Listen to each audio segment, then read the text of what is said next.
Rayalaseema Ramanna చౌదరిలో dialogue చెప్పాను.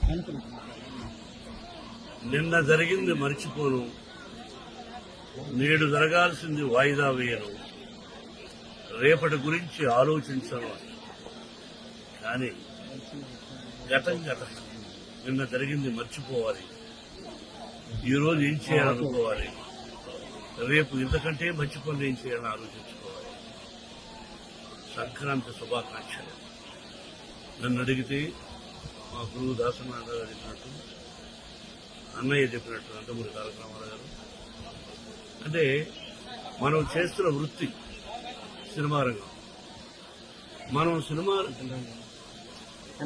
Finish చేసి release చేస్తాం.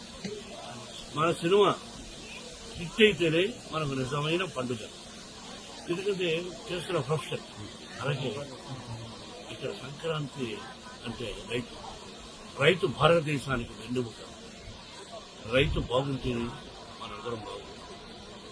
ఇంతకుముందు స్టూడెంట్స్ అక్కడ సెలబ్రేట్ చేస్తూ ఒక దోసుడి వడ్ల గింజలు ఇచ్చారు. ఆ దోసుడు వడ్ల గింజలు దంచితే ఎంత బియ్యం అవుతుంది.